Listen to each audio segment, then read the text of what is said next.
Welcome to the channel Sahabat Setia Hati. Berikutnya berkaitan dengan pengurangan ASN, bahwa pengurangan ASN dan P3K sebagai akibat perampingan organisasi yang menyebabkan pensiun dini secara massal. Pemerintah berkonsultasi dengan DPR berdasarkan pada evaluasi dan perencanaan pegawai. Penambahan substansi ini perlu dipertimbangkan mengingat berdasarkan pasal 4 ayat 1 Undang-Undang Dasar tahun 45 bahwa Presiden memegang kekuasaan tertinggi atas penyelenggaraan pemerintahan. Kemudian penyelenggara pemerintahan sehari-hari dilaksanakan oleh aparatur sipil negara, sehingga kebijakan pemerintah untuk merampingkan organisasi juga merupakan hak daripada pemerintah atau salah satu daripada prerogatif Presiden. Selain itu, perampingan organisasi berdasarkan evaluasi dan perencanaan pegawai dalam organisasi kementerian lembaga itu dilakukan dalam rangka meningkatkan performa kinerja yang ada. Pemerintah berpendapat berdasarkan Undang-Undang Nomor 39 Tahun 2008 tentang Kementerian Negara diatur bahwa perubahan kementerian diberitahukan kepada DPR terlebih dahulu. Sejalan dengan ketentuan tersebut, agar tidak terjadi pelaksanaan undang-undang yang tidak harmonis, maka peraturan ini menurut hemat kami tidak perlu dirubah.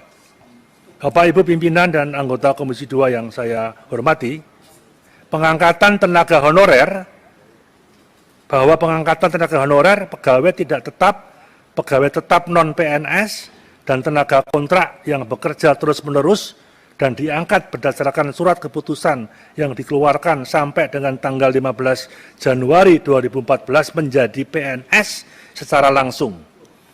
Berikut pandangan pemerintah terkait hal ini. 1. Pemerintah berpendapat bahwa sesuai dengan sistem merit, pada dasarnya setiap warga negara Indonesia mempunyai kesempatan yang sama untuk melamar menjadi PNS atau P3K.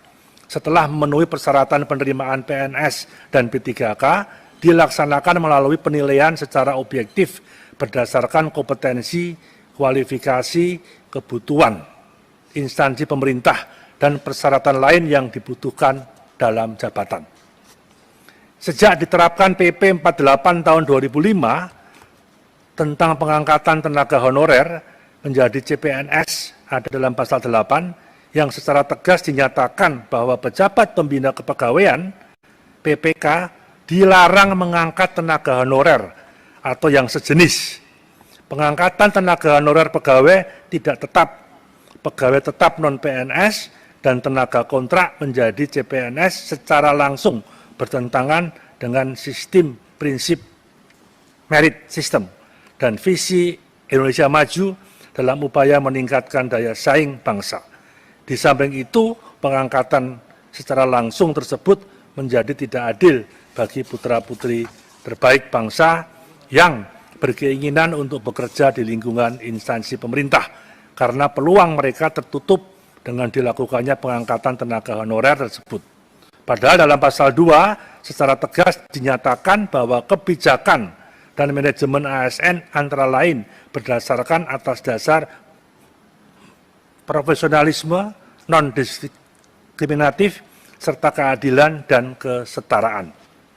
Bapak Ibu anggota Komisi 2 yang kami hormati, pemerintah dalam kurun waktu 2005-2014 telah melakukan seleksi terhadap tenaga honorer ex-THK 2 dan mengangkat mencapai 1.070.092 tenaga honorer yang dinyatakan lulus seleksi dari jumlah total PNS. Kemudian pada tahun 2018 bahwa pemerintah menetapkan kebijakan mengikutsertakan tenaga honorer ex-TKH 2 yang memenuhi syarat untuk mengikuti seleksi CPNS dengan formasi khusus yang pada saat itu berhasil lulus 6.811 orang.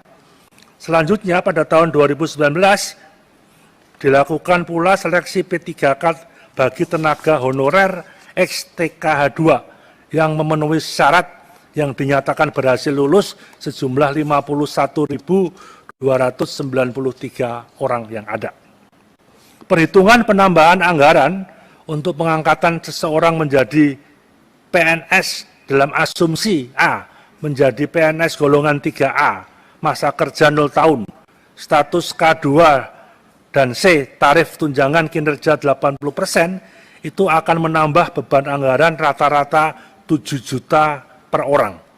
Apabila THK 2 yang tidak lolos seleksi masih 438 ribuan, diangkat langsung menjadi PNS, maka beban anggaran itu akan bertambah menjadi 3 triliun lebih per bulan untuk belanja pegawai.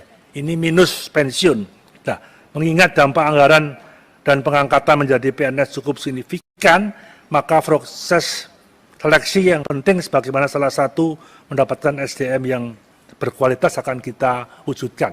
Memang sekarang dalam konsentrasi mengenai infrastruktur kesehatan dan layanan sosial di tengah pandemi COVID ini.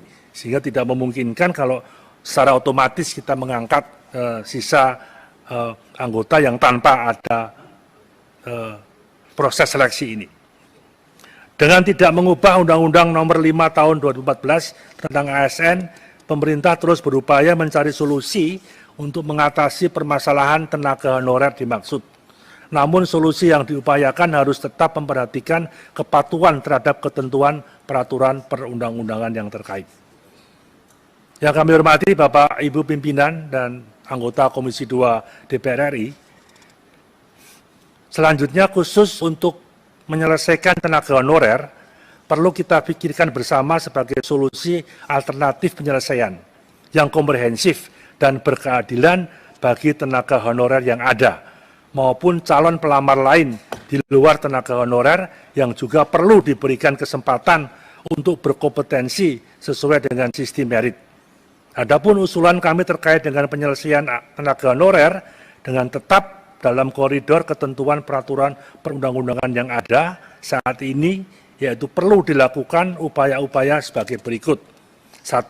Memberikan kesempatan bagi mereka yang memenuhi persyaratan untuk mengikuti tes CPNS sesuai dengan peraturan perundang-undangan yang ada. 2. Bagi mereka yang tidak memenuhi persyaratan mengikuti tes CPNS, namun memenuhi persyaratan sebagai P3K, diberikan kesempatan mengikuti P3K. Bagi mereka yang tidak lulus CPNS, namun masih memenuhi persyaratan sebagai P3K, diberikan kesempatan untuk mengikuti tes P3K. Bagi mereka yang tidak lulus tes CPNS maupun P3K, diberikan kesempatan lagi untuk bekerja sesuai dengan kebutuhan instansi pemerintahnya, sesuai peraturan perundang-undangan dengan gaji yang disesuaikan dengan UMR di wilayahnya dan diberikan kesempatan sampai tahun 2023.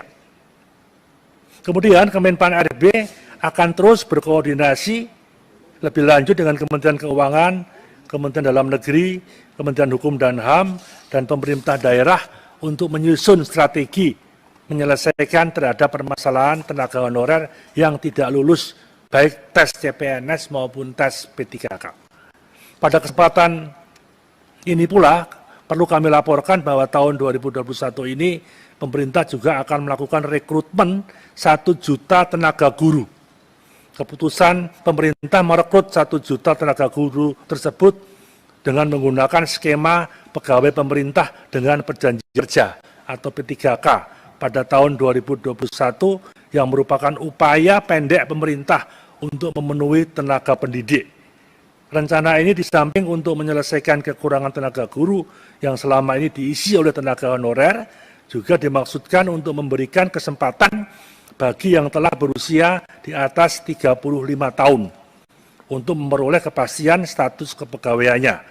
Rencana ini sudah dikaji sejak awal tahun 2020 bersama Kementerian Pendidikan dan Kebudayaan, Kementerian Keuangan, Kementerian Dalam Negeri, dan Badan Kepegawaian Negara.